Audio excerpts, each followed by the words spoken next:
Comme toujours, je suis heureux d'être avec vous. Le samedi, je travaille dans la parole de Dieu, mais je me sens seul toute la journée. Et aujourd'hui, je suis content de partager ma présence avec vous. Nous sommes aujourd'hui toujours dans la prédication des lettres que Jésus a adressées aux églises, parce que le début du livre de l'Apocalypse contient 7 lettres adressées à 7 églises différentes. Alors, l'Apocalypse n'est pas un livre de catastrophe, n'est pas un livre incompréhensible, mais s'il est adressé à cette église, ça veut dire que toutes les églises sont concernées. Et si toutes les églises sont concernées, notre assemblée est aussi concernée par ces lettres, parce que ces lettres contiennent des conseils. Elles contiennent aussi des reproches, mais elles contiennent aussi des satisfactions que Jésus leur adresse. Et je crois que, en tant que prédicateur, il faut parler non seulement d'un seul livre de la Bible, mais de tous, parce que tous ont été écrits pour notre instruction. Si nous sommes dans une école, je prends le cas de la 6e primaire, les instituteurs ont vu année après année un programme qu'ils ont suivi. Et quand ils arrivent à la 6e année, les élèves doivent être préparés pour passer dans le secondaire. Parce que les élèves qui arrivent dans le secondaire sont tenus. Ça veut dire qu'ils sont encore dans l'âge de la scolarité auquel ils doivent assister à l'école. Et il faut qu'ils soient préparés pour réussir. Eh bien, notre enseignement secondaire, on va dire notre enseignement supérieur, c'est le ciel. Et nous devons être préparés. Ce n'est pas toujours en lisant dans un livre à la même page les mêmes textes que nous allons être préparés. Ce n'est pas non plus en n'assistant pas à l'école. Cela ne va pas nous aider. Rester dans notre lit ou faire ce qu'on appelle l'école buissonnière, ce n'est pas une solution pour réussir dans la vie.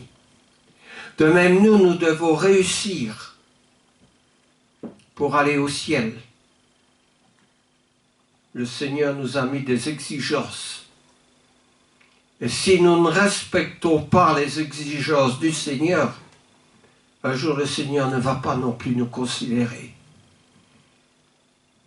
Nous trouvons ce principe-là dans les évangiles.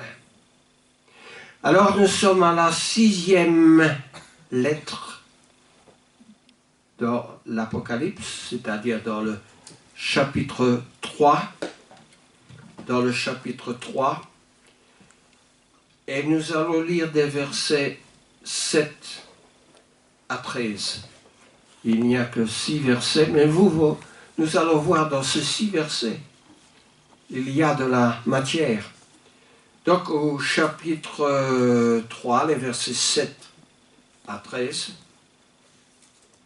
écrit, c'est Jésus qui dit ça, écrit à l'ange de l'église de Philadelphie, voici ce que dit le saint, le véritable, celui qui a la clé de David, celui qui ouvre et personne ne fermera, celui qui ferme et personne n'ouvrira.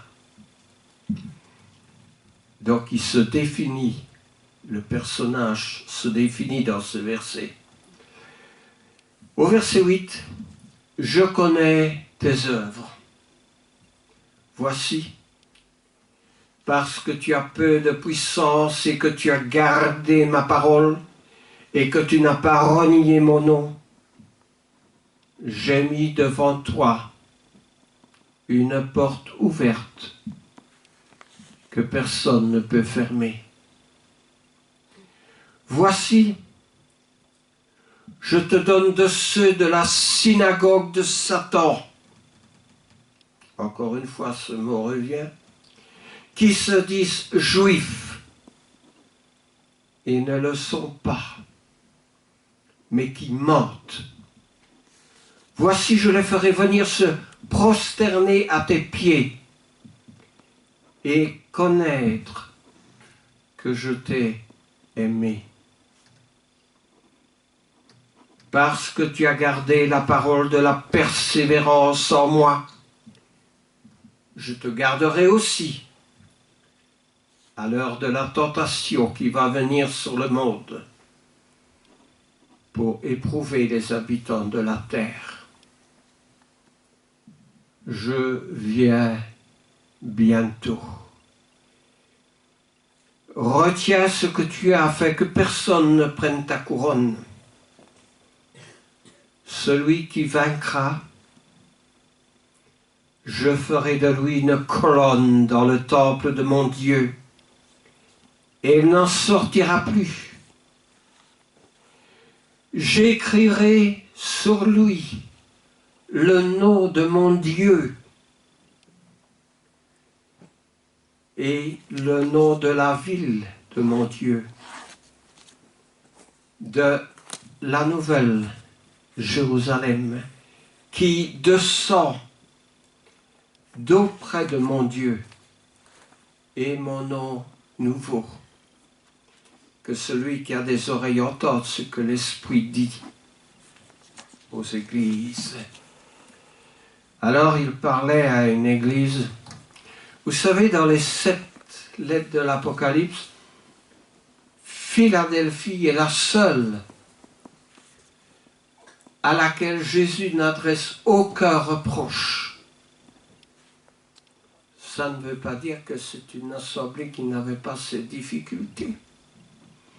Elle n'était peut-être pas nombreuse, cette assemblée, mais aux yeux de Dieu, elle avait de la valeur. Plus l'assemblée est grande, plus il peut y avoir des problèmes, des gens difficiles, des pécheurs qui sont introduits dedans. Mais la petite assemblée avait gardé la foi. Elle persévérait. Alors,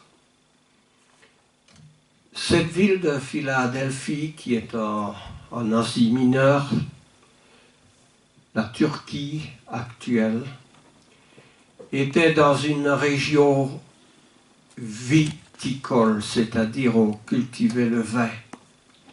Et vous savez, le dieu du vin, les Grecs avaient le dieu du vin, Dionysos. Et ce dieu du vin entraînait beaucoup de cérémonies et beaucoup de choses qui n'étaient pas recommandables. C'était une ville stratégique.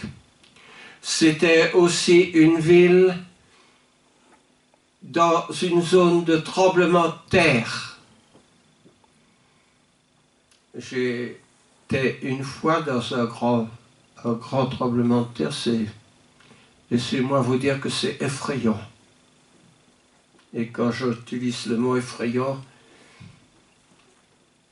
c'est un mot que j'ai conscience de ce que cela veut dire. Alors, en 17, l'année 17 après Jésus-Christ, il y avait un grand séisme qui a détruit cette ville. Mais grâce à l'argent que César Tibère a accordé, ils ont pu reconstruire la ville. Ils ont changé le nom de la ville en ayant Césarée, puis quand un autre empereur romain plus tard est venu, Vespasien, il a donné à la ville le nom de Flavia.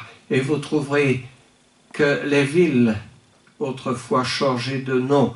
Pendant très longtemps, Jérusalem n'était plus Jérusalem, mais elle s'appelait Aeolia Capitola, n'est-ce pas, après la révolte des Juifs contre les Romains, mais nous n'allons pas entrer dans le domaine historique, ce n'est pas ce qu'il faut ce matin. Elle n'avait aucun reproche, mais elle connaissait pourtant des persécutions. Au milieu du IIe siècle, 11 de ces membres de cette assemblée ont été mis à mort, en même temps que Polycarpe. Polycarpe, c'était en l'an 155 à Smyrne. Alors, nous passons tout de suite à ce qu'il est dit dans le texte. Voici ce que dit le saint, le véritable, celui qui a les clés de David. Le saint, que veut dire le saint? Bon, il s'agit évidemment de Jésus, mais le mot saint, ça veut dire mis à part. Ça veut dire consacré. Ça veut dire aussi séparé, retranché. Évidemment, pour être mis à part, il faut être retranché, il faut être consacré. Nous sommes appelés les saints. Quand Paul écrit une lettre dans le Nouveau Testament à une église, il salue les saints qui sont à Corinthe, les saints qui sont à Éphèse, les saints dans les assemblées. Les saints, ce n'est pas quelqu'un comme dans l'église catholique qui, après la mort, on donne un titre. Les saints, c'était les vivants, ceux qui composaient l'assemblée, ceux qui étaient mis à part. À part de quoi? À part du monde. Séparés du monde. Consacrés. Nous sommes consacrés à Dieu, à Jésus.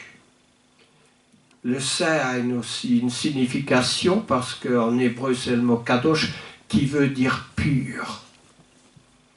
Et Jésus est celui qui est pur. Alors, tout mal sera consacré. Quand nous sommes en Luc au chapitre 2, et je vous lis ces versets, qui est le verset 22 et 23, quand les jours de leur purification furent accomplis selon la loi de Moïse, Joseph et Marie présentèrent Jésus à Jérusalem. Ils portèrent Jésus à Jérusalem pour le présenter au temple, pour le présenter au Seigneur, suivant ce qui est écrit dans la loi du Seigneur.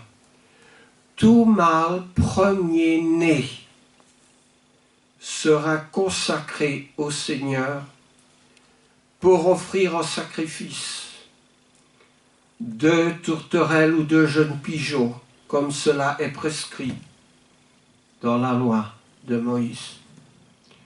Tout mâle premier-né est consacré. Et je vois souvent dans des familles les premiers-nés qui sont qui appartiennent au Seigneur, qui sont actifs. Mon fils premier-né est prédicateur et il fait un bon travail. Bien sûr, à sa naissance, nous l'avons consacré au Seigneur. Ma mère m'a dit un jour, dès avant ta naissance, je t'avais consacré au Seigneur. Ma mère ne pouvait pas avoir d'enfant et finalement, après ses promesses, ses prières, elle a eu un fils. Mon père avait 50 ans quand je suis né. C'est dire si pendant toutes les années, ils avaient souhaité, promis et consacré au Seigneur. Jésus est le Saint de Dieu. Seigneur, disait Pierre, à qui irions-nous? Tu es le Christ, le Saint de Dieu. Et c'était cette manière spirituelle quand Pierre encore fait un discours aux Juifs au début des Actes des Apôtres. Il dit, vous avez renié le saint, le juste, mais vous avez agi par ignorance. Alors, ils avaient besoin de se repentir parce qu'ils avaient outragé le Saint de Dieu. Quelquefois, nous ne nous rendons pas compte à quel point le Saint de Dieu est quelqu'un d'élevé, quelqu'un qui mérite d'être consacré à lui. Et nous ne sommes pas là, même un jour par semaine, pour lui dire merci, pour lui rendre gloire. Mais quand nous aurons un problème de santé, oh Seigneur, tu sais que je suis un bon chrétien, sois avec moi. C'est parfaitement injuste, une telle attitude. Jésus se définit aussi comme étant le véritable. Le véritable. Alors, Jésus dit, je suis la lumière véritable. Je suis le vrai cep. Et mon Père est le vigneron. Un plant, une grappe de raisin doit être attachée au cep. Le cep, c'est le tronc, et puis au tronc viennent les branches. Jésus dit, je suis le vrai pain de vie. Jésus dit aux Juifs, vos pères ont mangé la manne dans le désert, le pain. Mais moi, dit Jésus, je suis le vrai pain de vie. Celui qui me mange, en quelque sorte spirituellement parlant, ne mourra jamais. Jésus se définit comme le véritable pain. Jésus se définit comme la lumière véritable. La lumière qui éclaire tout homme, dit l'Évangile. Jésus est le véritable parce qu'en lui, il n'y a aucun mensonge. Il est la vérité. Je ne sais pas si vous avez déjà lu les livres, par exemple les Védas, qui est le livre religieux de l'hindouisme. Il y a des erreurs monumentales. Il m'est déjà arrivé au cours de mon ministère de lire des erreurs, mais tout à fait incompréhensibles. Dans l'Évangile, dans la Bible, il n'y a aucune erreur. La Bible est un récit créationniste, parce qu'il dit que toutes choses ont été créées par Dieu, le monde a été créé, l'être humain a été créé par Dieu. Pendant longtemps, il y a des hommes qui ont enseigné, qui ont dit c'est pas vrai. Ils ont enseigné les théories de l'évolution. Théard de Chardin, le jésuite, qui a dit que l'homme venait du crocodile. Darwin, dont on obligeait les élèves dans les écoles à croire ces théories. Eh bien maintenant, ces théories sont mises en doute. J'ai rencontré cette semaine quelqu'un de très érudit et il m'a dit, je crois. Je crois vraiment parce que les théories de l'évolution, elles ne sont pas crédibles. Je ne suis pas trop étonné parce que j'ai toujours cru dans ce que disait la Bible. Même si cela dépassait mon entendement, mon intelligence, je savais que la Bible, elle ne se trompe pas. Et elle ne se trompe pas quand la Bible dit que Dieu a créé le monde et tout ce qui s'y trouve. Jésus se définit encore par celui qui a les clés de David. Alors je trouve que ce verset est très complet, parce qu'il se définit en disant « je suis cela, je suis ceci, je suis cela ». Mais quand on additionne tout ce que Jésus dit de lui, il n'est vraiment pas possible de mettre sa parole en doute. Celui qui a la clé de David. Alors, je vais quand même lire dans le livre d'Ésaïe, le prophète, au chapitre 22. Je ne vais pas pouvoir lire tout ce que j'enseigne ce matin, mais il y a des choses intéressantes. Ésaïe au chapitre 22, entre les versets 20 et 22. Voici, je lis. Et nous allons comprendre dans un instant. « En ce jour-là, j'appellerai mon serviteur Eliakim, fils de Hilkija. Je le revêtirai de ta tunique et je le ceindrai de ta ceinture. Je mettrai ton pouvoir entre ses mains. Il sera un père pour les habitants de Jérusalem et pour la maison de Juda. » Et regardez le verset 22. « Je mettrai sur son épaule la clé de la maison de David. Quand il ouvrira, nul ne fermera, et quand il fermera, nul n'ouvrira. » Quand nous lisons cela, on est habitué de lire Isaïe, le prophète. Quand nous disons cela, nous ne comprenons qu'à moitié ce qu'Ésaïe veut dire. Il dit, j'appellerai mon serviteur Eliakim. Qu'est-ce que ça veut dire?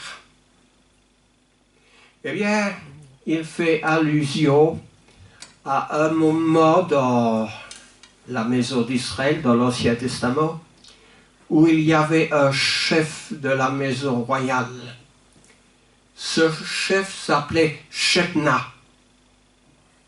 Et qu'est-ce qu'il y a au sujet de Shebna?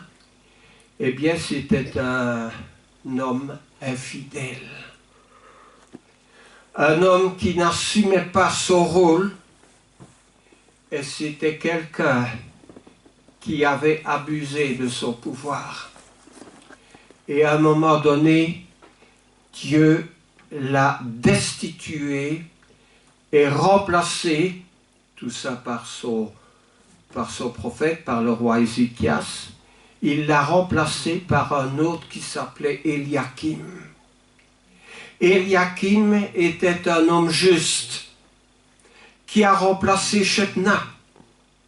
Et à Eliakim, on lui a donné la clé de la maison royale, de la maison de David. Et quand Jésus est appelé par le prophète, sous-entendu Eliakim, ça veut dire que Jésus est juste. C'est ici une prophétie. Je mettrai sur son épaule la clé de la maison de David. Et Jésus dit dans l'Apocalypse, je suis celui qui a la clé de David. Celui qui ouvre et que personne ne peut fermer. Eh bien, nous retrouvons ces clés de la maison de David quand Pierre fait sa confession. Qui dites-vous que je suis? Tu es le Christ, le Fils de Dieu. Et Jésus lui dit, tu as bien fait, je te donnerai les clés du royaume des cieux. Qu'est-ce que cela veut dire, les clés du royaume des cieux?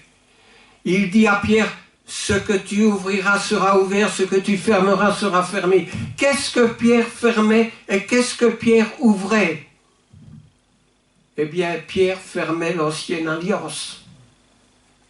Et Pierre ouvrait la nouvelle alliance, parce que le jour de la Pentecôte, les Juifs qui avaient crucifié Jésus, quand ils venaient à Pierre, Pierre ne leur disait pas, vous allez offrir un taureau, vous allez offrir un sacrifice, vous allez offrir des holocaustes.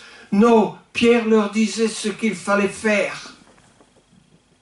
Parce que c'était une clé qui avait ouvert une nouvelle porte, la porte de la grâce, la porte de l'Église. Il leur disait, repentez-vous, changez de vie et que chacun de vous soit baptisé pour le nom de Jésus-Christ.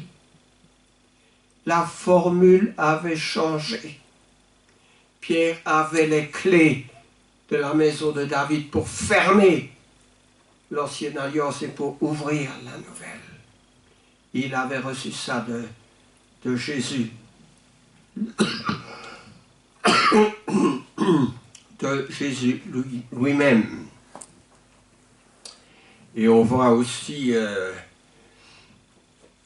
dans Isaïe un autre passage, voici ce que j'ai juré à David, j'affermerai ta postérité pour toujours et j'établirai ton trône à perpétuité. N'oublions pas que dans le 9e chapitre d'Ésaïe, Dieu dit au sujet de Jésus, on t'appellera conseiller, Dieu puissant, prince de la paix, Père éternel. Ce sont tous les titres qui sont donnés à Jésus. Alors je reviens au verset 8 de l'Apocalypse 3. Je connais tes œuvres. Voici parce que tu as peu de puissance et que tu as gardé ma parole et que tu n'as pas renié mon nom, j'ai mis devant toi une porte ouverte que personne ne peut fermer. Tu as peu de puissance. Ça pourrait être dit à l'église à Verviers, mais dans quel sens? Dans quel sens? Peu de puissance. C'est le mot grec mikros qui veut dire petit, petite taille. Petite taille. Mais ça nous fait penser à Zachée, n'est-ce pas, quand Jésus passe dans la ville de Jéricho. Zachée, descends de l'arbre. J'irai dîner chez toi ce soir. C'était la critique. Zachée était un collecteur d'impôts. Un homme qui ne pouvait même pas entrer dans la synagogue parce que les collecteurs d'impôts n'étaient pas les bienvenus dans un lieu religieux. Mais Jésus dit, j'irai manger chez toi, à ta table, avec toi, ce soir. C'était un homme, un petit homme, n'est-ce pas? Et puis ça nous fait penser aussi à un personnage de l'Ancien Testament, à Gédéon. Savez-vous qui est Gédéon? Si vous allez dans le livre des juges, vous trouverez un juge qui s'appelle Gédéon. Il y avait des invasions ennemies et Jésus dit à Gédéon, tu vas prendre la tête de la nation. Pensez-vous que ça plaisait à Gédéon? Si je vous disais, tu vas prendre la direction de l'Assemblée, probablement, vous hésiteriez. Vous ne le feriez pas de cœur au début. Gédéon non plus. Pas plus que Jonas, quand il devait aller à Ninive. Alors, que dit Gédéon? Gédéon dit, j'ai peu de puissance. Je suis le plus petit dans la maison de mon père. Vous voyez, un peu comme Jonas, les excuses, ça arrive. Je suis le plus petit dans la maison de mon père. Puis Gédéon dit, je n'ai pas la parole facile non plus. Mais Dieu l'avait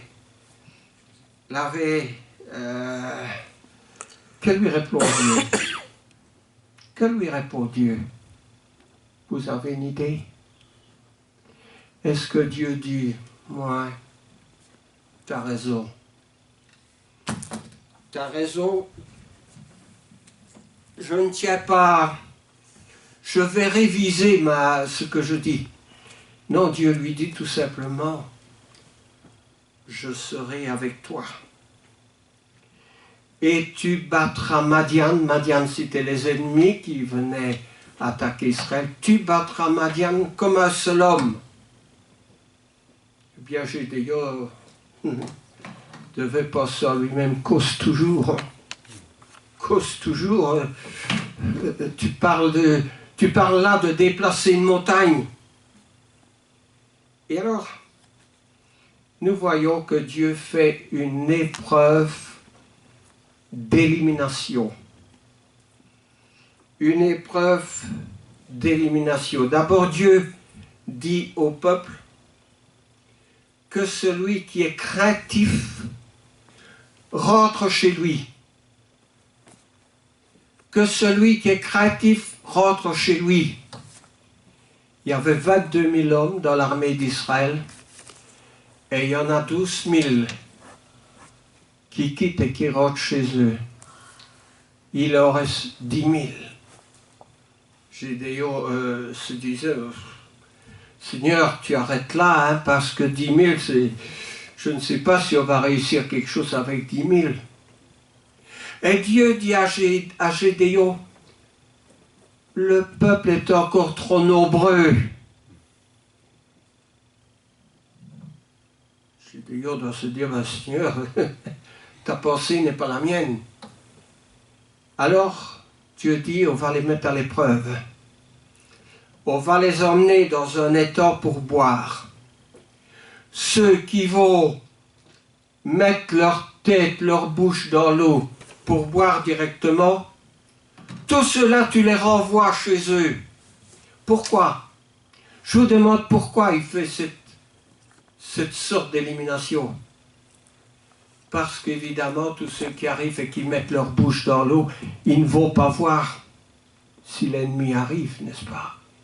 Ils ne seront pas prêts. Ils ne seront pas attentifs. Alors l'élimination se fait. Ceux qui mettent leur bouche dans l'eau, automatiquement, ils sont aussi renvoyés. Et Dieu ne garde que ceux qui étaient à genoux pour boire en mettant l'eau dans leurs mains, en buvant tout en regardant autour d'eux. Combien en reste-t-il? 300. 300. Des 22 000, il en reste 300. Et Gédéon va avec ces 300 et il va avec la promesse de Dieu qui lui dit « Je serai avec toi ». Est-ce que nous avons peur? Avez-vous peur? que vous ne puissiez accomplir quelque chose qui vous dépasse, quelque chose que Dieu vous demande. Mais laissez à Dieu, s'il le demande, de vous donner de quoi accomplir ce qu'il demande. Dieu ne veut que vous, il vous a créé, il veut votre intermédiaire, votre présence, votre bon vouloir. Mais c'est Dieu qui va donner la force, c'est Dieu qui va vous donner le moyen. Croyez en lui. Alors, quand Jésus parle de peu de puissance, il y a beaucoup de choses dans sa parole qui peut nous faire constater qu'effectivement, une petite puissance peut être quelque chose. Vous savez, à la fin de la guerre 45, il y avait un premier ministre en Angleterre qui s'appelait Winston Churchill. Plusieurs ont entendu son nom peut-être. Et Winston Churchill a écrit ces quelques lignes. Il a dit jamais, dans les conflits humains, et il y en avait à l'époque, imaginez, le sort d'autant d'hommes n'a dépendu que du courage d'un si petit nombre. Un si petit nombre de défenseurs. Il valait mieux un si petit nombre de défenseurs. Il fait cela par allusion à la bataille d'Angleterre qui a été terrible. Un si petit nombre de défenseurs pouvait faire la différence et transformer le conflit en une victoire. Alors oui, il dit ceux qui se disent juifs, mais qui sont la synagogue de Satan. Qui se dit juifs? Qui sont les vrais juifs? Sont ceux qui ont la circoncision du cœur et pas la circoncision dans la chair. Le vrai juif, quand Paul parle aux Romains, c'est nous, qui sommes les vrais juifs. Alors, je te garderai à l'heure de la tentation. Hors de l'heure de la tentation, parce que le mot grec est euka, qui veut dire je te garderai hors à l'heure de la tentation. Jésus dit, je ne suis pas venu les ôter du monde, mes disciples, mais les préserver du mal. Jésus nous préserve du mal. Jésus dit, je viens bientôt, retiens ce que tu as, afin que personne ne prenne ta couronne. La couronne Stéphanos, la couronne du vainqueur, que personne ne prenne ta couronne. Jésus dit, ne nous lassons pas de faire le bien. Et l'athlète n'est pas combattu s'il n'a suivi les règles. Alors il dit encore, je ferai de lui une colonne dans le temple de mon Dieu. Les Juifs savaient ce que c'est que les colonnes. Les colonnes du temple en Héret de la ville de Jérusalem étaient des colonnes puissantes. Nous avons aussi des colonnes qui soutiennent le dessus du bâtiment. Dans les livres des Actes, l'apôtre Paul parle de Pierre, Jacques et Jean. Et Pierre dit, ils sont des colonnes dans l'église de mon Dieu. Le nom de Dieu sera écrit sur le front. On t'appellera d'un nom nouveau. Son nom est la parole de Dieu, en Acte 19. Un nom au-dessus de tout nom, Philippiens 2. Un nom lié au salut. Acte 4, 12. Il est dit au sujet de Jésus, il n'est aucun nom dans lequel on peut recevoir le pardon des péchés. Il n'est aucun autre nom. Alors, il nous parle finalement de la nouvelle Jérusalem celle que les vainqueurs habiteront. Et il nous dit, c'est une nouvelle patrie, la Jérusalem d'en haut, notre patrie. Que celui qui a des oreilles, dit Jésus, entende ce que l'Esprit dit aux églises. Amen. Amen. Je suis toujours à votre entière disposition pour des renseignements complémentaires, s'il y en a ou des questions. Que Dieu bénisse sa parole.